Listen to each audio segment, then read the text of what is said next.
Stop giving out personal information. If somebody calls you on the phone, if somebody sends you an email, don't feel obligated right away to give them personal information. If you did not make that phone call, I do not want you giving anybody personal information.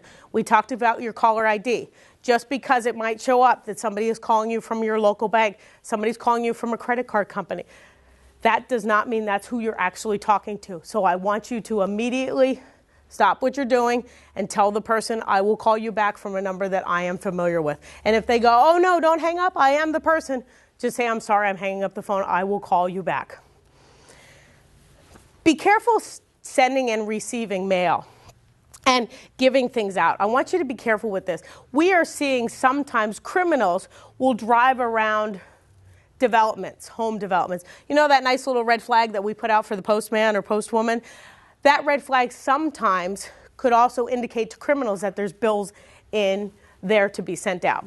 If you can visit the blue box, the mailbox, try to do that for yourself instead of putting it in your own personal mailbox, putting the red flag up, because you don't know if criminals are driving around your developments. We've had some instances where criminals will, and they'll just look to see if there's any bills in there with your personal account information on it. Also, if you live in a community, some people put clothespins out, and they put their mail on a clothespin for the postman or postwoman to see. Be very careful doing that. My suggestion is try to visit the blue box to send and receive your mail. Okay?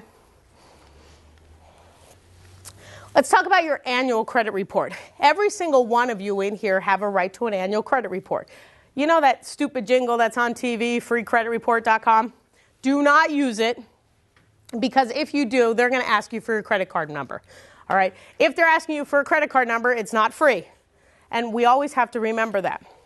You can go to annualcreditreport.com. You can do it online. It's not free credit report, it's annualcreditreport.com. You could do it online, and they're going to ask you personal information, but remember, you're asking for the credit report. They're going to ask you for your social security number. They're going to ask you for your name. They're going to ask you for your address. They're going to ask you for your email address, because they're going to want to send the credit report back to you. All right. If you don't feel comfortable doing that, you can call them. But again, you're making the phone call. They're going to ask you for personal, private information so they can do the credit report for you. They need your social security number for that credit report. Once you receive your credit report, I want you to look at it. If there's things on their credit cards that you are not familiar with, you want to call that credit card company and say, hey, listen, could you tell me about this card? And it might be under a different name, and you go, oh, yeah, I have that card. But there's other ones out there. You need to check your credit report just to make sure that there's no credit cards that have been opened that you are not aware of. And if there's credit cards on there that you haven't used in a year, year and a half, 2 years, my suggestion to you is close those accounts, and then eventually they will be taken off of your credit report. Okay? Security devices, we recommend you do not have to buy them, okay? This is a lockbox. I suggest that you buy a fireproof lockbox, because if God forbid anything ever happens, at least it's fireproof. In that lockbox, you want to put your passport if you have one. You want to put your, ladies in here, any jewelry that you have that you don't wear anymore that's important to you. Any extra money or extra cash that you have around. Medical cards, anything like that you might want to put in these lockboxes. Anything that means something to you. Do not put this lockbox in your bedroom closet. That is the number one place burglars will go to look in people's residences when they're going to rob a house or burglarize a house, okay? Bedroom closet. My suggestion to you is put it somewhere where you can get to it, you have access to it. Maybe in a laundry room, maybe in a linen closet, maybe behind some towels, behind some sheets, somewhere where you can get to it. Right? But don't put it in your bedroom closet. That is the number one place the criminals do go to first to see if your lockbox is in there.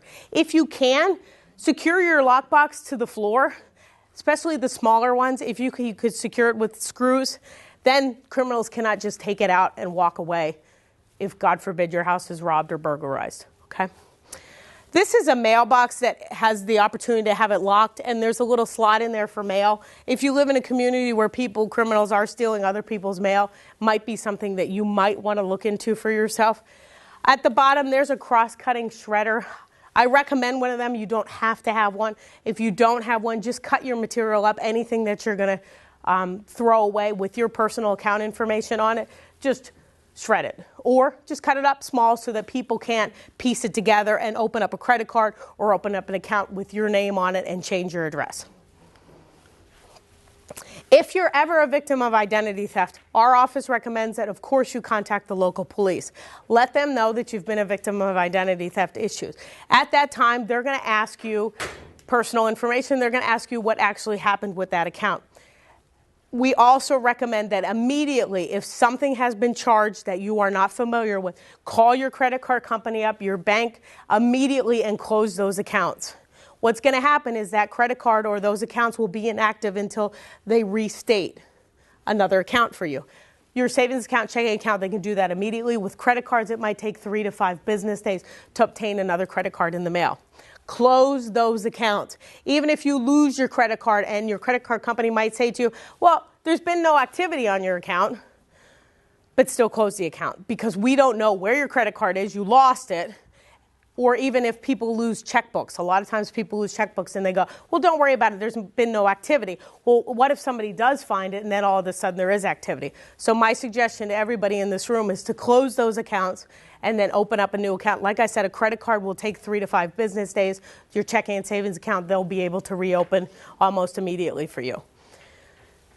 Also, if you have any issues with something being charged and you didn't charge it or nobody is helping you with a large purchase and it wasn't your purchase and you've tried to get resolved, at any time you can contact our Bureau of Consumer Protection Office. It's in that booklet that I gave you today, and say to them, hey, this is what I've done so far. Is there anything else that I need to do? Or if you can help me out to get my money back or help me out with any of my checking or savings account issues.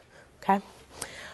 When you lose a credit card, lose checking or savings account information, we're going to put police departments and also your credit card company and your banking institutions will put a fraud alert on your any of your cases. Like if you have a credit card problem, if you have a checking account, savings account, on your accounts, they're going to put a fraud alert. What that means is if somebody tries to make a purchase on your behalf, and of course they stole your credit card or they got your checking account or savings account information, they're going to put a fraud alert out. That means if somebody tries to take money out of your accounts or charge something, it's not going to be allowed to happen. Okay? There's going to put an alert on it. So do that immediately. Even if you're missing a card and it's Friday night and you think, oh, maybe I'll find it tomorrow. My suggestion, if you were out for the night and you forget where it is and you're not sure, I would call immediately. That's the question you have to ask yourself now, is with your credit cards, do you have at home written on a separate piece of paper that telephone number, the 188 number or the 1866 number or the 1-800 number?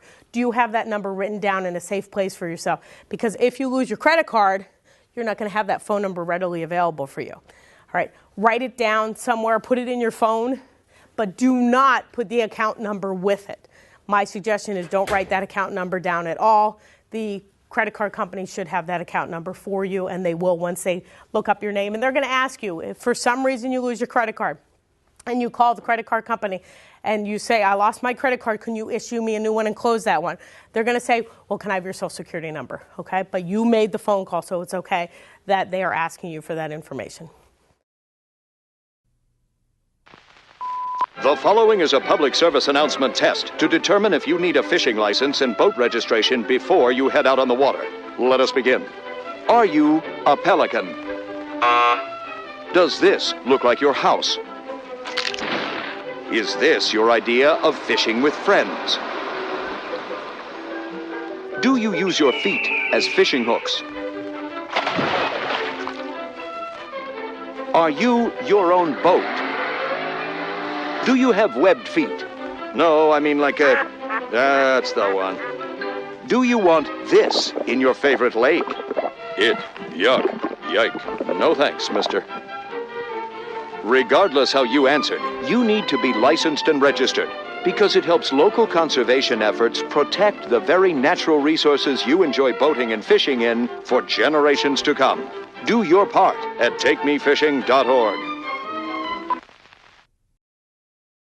When I grow up, I want to be a psychologist or a therapist. I want to be a pediatrician. I was hoping to become a chef someday. I want to own a big house with the convertible and the jacuzzi and the pool, you know, all the good stuff.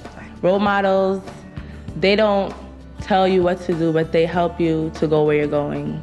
I want to study law. I don't want to become a lawyer. I want to become a CIA agent. Young people, I think, do need a mentor because, we don't know everything. And, all the people, they've experienced stuff that we haven't. I would like to be a baseball player. As long as there's somebody behind you, pushing you and supporting you, then you feel that you always have the strength to keep going. Well, I would like to become like a doctor. That's my first choice. Sometimes you feel down and you feel that no one really understands and no one knows like where you're coming from. And it's great to see someone who's been where you are now and making it. So get involved and do your part. Invest in the future. Mentor a child. Some phone scams I want to go over with you right now. If somebody calls you on your cell phone, doesn't leave a message, and it's from a number that you are not familiar with, do not call them back. I know our curiosity gets the best of us, but we are seeing right now there's numerous calls that are being made to numerous people that are unfortunately from foreign countries. What is happening is if you call this number back, they're going to put you on hold and say that, please hold for the next available person. But what is happening while you're on hold is they're charging your cell phone $10 to $25 a minute. So curiosity sometimes gets the best of us. If you receive a phone call from someone and it's on your caller ID and that you don't know who that person is, please do not call them back. If somebody needs to get a hold of you, they'll leave you a message. Right? Other phone calls. You might get a phone call from what they say is a law enforcement agency. They might say that they're from the sheriff's department, they're from your local police department, and they're going to tell you that you have outstanding parking tickets. They're going to tell you that they need a credit card right now to, maybe it's $200, $250, even $800. And they're going to say, well, you need to pay these fines. They're going to say if you don't give them a credit card right away, they're going to come and arrest you. Hang up the phone. Nobody's going to come and arrest you. If you know you don't have any outstanding parking tickets, you don't have any outstanding law enforcement issues, hang up the phone. Don't get scared. These people try to get to our emotions sometimes. You might also receive another phone call from somebody that says they have a life alert bracelet for you. And they're going to say they're a delivery company or they're a company that needs your address. And do not give them any information at all. They're also going to try to entice the phone call to say that they have $3,000 worth of free coupons for you. And they're really excited about sending you this information in the mail. Do not give up any personal information to anybody that's calling you. You also might hear a phone call from what you believe is a family member. They're going to tell you that they've been arrested. They're going to say to you that they're at a police department and they need $2,500 for bail money. They're going to tell you, here, you could talk to the chief of police. That person's going to get on the phone and they're going to tell you that your family member has been arrested for, let's say, a DUI, driving under the influence. And they're going to instruct you to go to your local bank, wire money to this account. Please don't wire money to anyone. They're lying to you. They're going to tell you it's a family member of yours.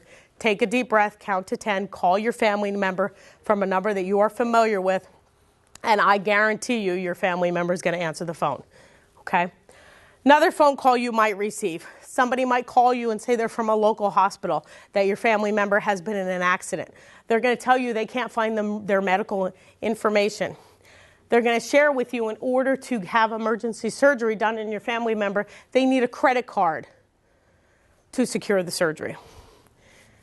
They get to our emotions. Think about that phone call for a minute. If somebody said that one of your family members was in an accident, they're going to get to our emotions. Take a deep breath, call your family member from a number that you are familiar with, and I guarantee you they're going to answer the phone. Okay?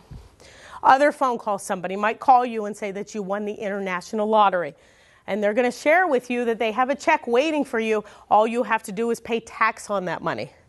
Please don't believe this phone call. We would all love in here to win some type of lottery, but there is no international lottery. There's no Jamaican lottery. Somebody's going to call you and ask you, and it might start out small. They might say to you, oh, there's a fee of $250, your application fee.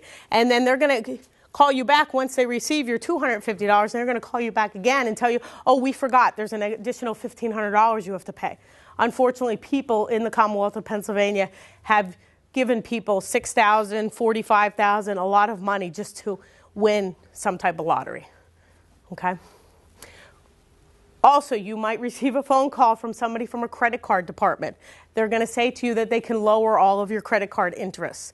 All right, please hang up the phone. What they're trying to do is obtain credit card information from you and unfortunately use your credit card to make purchases for them. Right? Trying to think anything else that's out there right now. There's a lot of phone calls that you just have to be aware of. I believe I went over all of them that I can think of at this point. Just be aware. Just because somebody shows up on your caller ID and you think you know who that person is, we went over fake caller ID boxes. We went over spoofing websites that are out there. If somebody's asking you too much personal private information, to the point that they're asking you for a credit card, please hang up the phone. Call somebody from a number that you are familiar with. I believe that home is where your pet is. That loving an animal means never giving up on them, never letting them go. I believe that when you adopt an animal from a shelter, you're saving not only one, but many lives. And that when you spay or neuter your dogs and cats, you help decrease the number of homeless animals. That it's time we do all we can to save the lives of homeless animals who are counting on us, because every dog and cat deserves a place to call home. I believe that I found my best friend in a shelter, and that you can too. We believe that together with Best Friends Animal Society, we can bring about a time when there are no more homeless pets.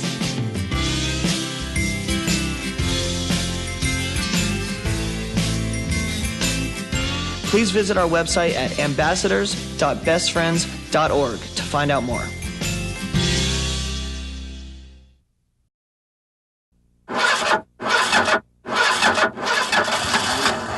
For the millions living with COPD, breathing becomes a real struggle. COPD stands for chronic obstructive pulmonary disease, but you may have heard of it as chronic bronchitis or emphysema. Over time, it makes it harder and harder to breathe until you feel like you're breathing through a straw. COPD is the 4th leading cause of death in the U.S. It kills one person every 4 minutes, and it took my grandmother. An estimated 24 million Americans are affected, but as many as half of them don't even know it. It's a race against time to spread the word about this serious disease. If you're over 35 and have ever smoked, you could be at risk. The good news is, there are steps you can take to improve your symptoms. I'm Danica Patrick, and I drive for COPD. Take action today to breathe better tomorrow. Join the movement at driveforcopd.com, take our screening questionnaire today, and talk to your doctor. Questions, thoughts, concerns. I know I went over a lot of information this morning. I really hope it was helpful to every single one of you in here. I did bring booklets from the Attorney General's office, Attorney General Kathleen Kane. At any time, if you need anything from our office, please feel free to help us. To call us, Attorney General Kane. We are committed to helping people within the Commonwealth of Pennsylvania on any issue that nothing is too small that we will try to help everybody in this room with at any time if you need anything. Nothing's a stupid question, okay? Yes, dear? Is it safe to pay your bills over the phone? Is it safe to pay your bills over the phone? Well, you have to think about your phone for a minute.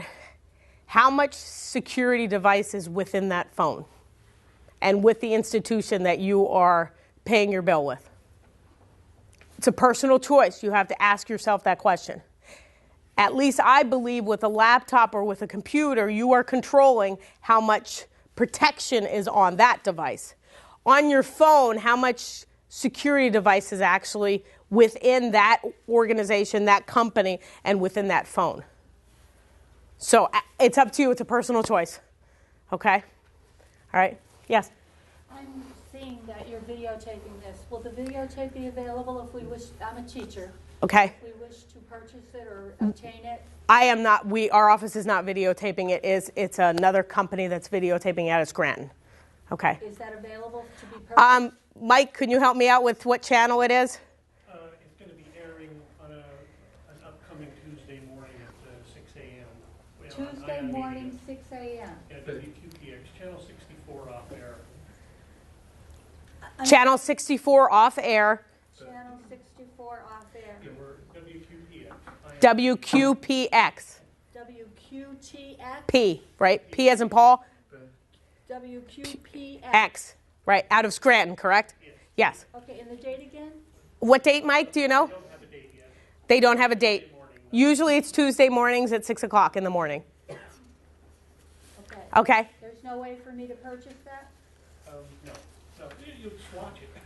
You could record it though. Yeah. I just don't know. Like I'm not computer or anything savvy, so I don't know if I have the ability within my home to On your TV, could you record anything? Do you have that ability? Yes, oh well, then you could. I'm not familiar with this channel 64. It's ION TV, correct? ION TV. ION. And so, do you have a phone number that I can call to find out when this will be aired? Yes, 570-344-6400. The last four numbers? 6400. Thank you. You're welcome. Thank you. Any other questions, issues, thoughts, concerns? Anybody else receiving phone calls, getting account information? We talked about one that was not from Wells Fargo, but they tried to act like they were from Wells Fargo. Yes, dear. Sure. Okay. I closed the credit card, I filed the report. Okay. It was actually the credit card company that notified me. Yep. For the charges. Yes. But am I more likely now to have that happen again with another credit card? They opened up a brand new account for you, correct? I didn't even open up the credit card again. I didn't use it that much. Oh, okay. So what happened was the credit card company told you, said there was odd charges that were happening. You closed that account, correct? And then you just never opened it again. Usually they will write it off, right? The likelihood of that happening again is, you don't know. It's slim to none. Somehow somebody got a hold of that credit card information. So you have to think back of what did you do, all right? It could have been through a skimmer device. It could be through a gas station, what we just talked about with the skimmer devices within gas stations, and that's probably how it did happen. So we have to be aware of what we're doing. And I hate to say to carry cash with us, but carrying a lot of cash, sometimes we really have to be careful where our purses, where our wallets are at all times. So the likelihood of that happening again, it depends. If you go back to that gas station again and they still have those skimmer devices in there, it's possible that it could happen. This presentation today is to educate you and to make you think about small things that you could do to protect yourself. Okay? Yes? Yeah. How does the credit card company know when there's something odd that's been like? How would they know that it's something odd that's been? Sometimes what you do, and especially if you guys are going to go on vacation once the snow leaves us, you have to. I would call your credit card company to say that you're going away somewhere. All right. They ask you to do that. And how did they figure yours out? Was it in an odd state? California. So what usually happens is if your credit card company knows, hey, Sandy never goes to Arizona, California, we're just going to alert her to see because she didn't tell us that she was going to California or Arizona or whatever. Okay, so sometimes that's a lot of times how they pick those things up. But this was mine was an internet, like online purchase. So how would they know that I didn't purchase these Apple iTunes or whatever? How? Well, a lot of times certain criminals will go to certain organizations will go specifically and try to buy these large items through electronics, through technology, and right away that is a red flag for your credit card company when they know that's not what normally you do. Like you're not employed in that, and they would go, wait, Sandy doesn't do this, okay? They pay people to look at that stuff on a regular basis, okay? Sure. Any other questions? Yes, dear. Had any thoughts about Target, and if it was in Pennsylvania, that latest scam that Target was all throughout the United States, so yes, it happened everywhere. It's unfortunate they.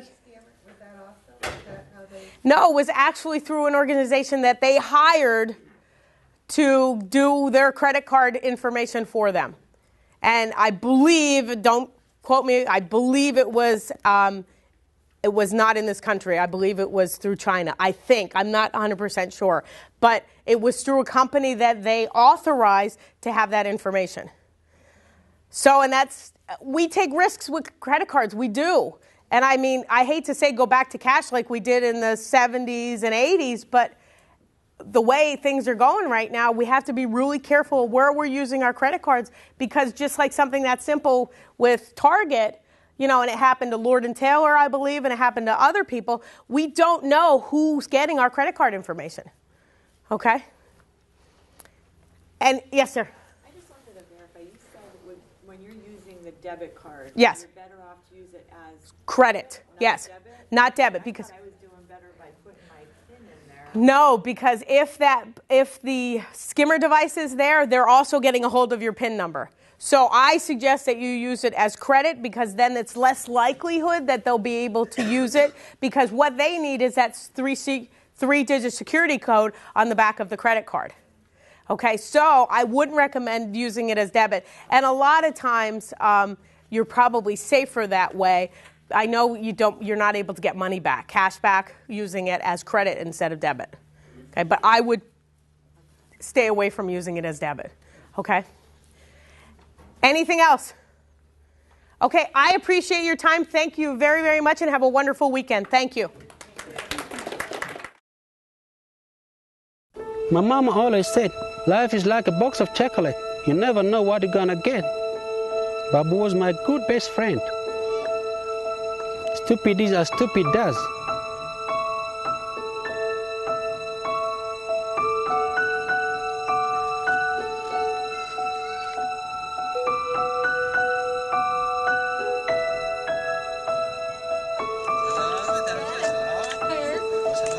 اتباعتي قفي قلت اكشن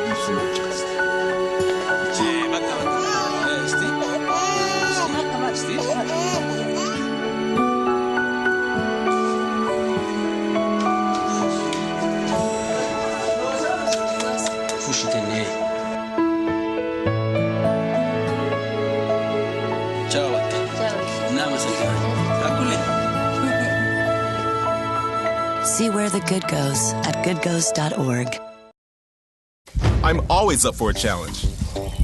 It's the feeling of accomplishment that drives me. And there's no better challenge than serving part-time in the Coast Guard Reserve. I protect my country, work with the best and brightest, I get great pay and benefits in return. The Coast Guard Reserve is important work. I get to serve my community, and it's always rewarding.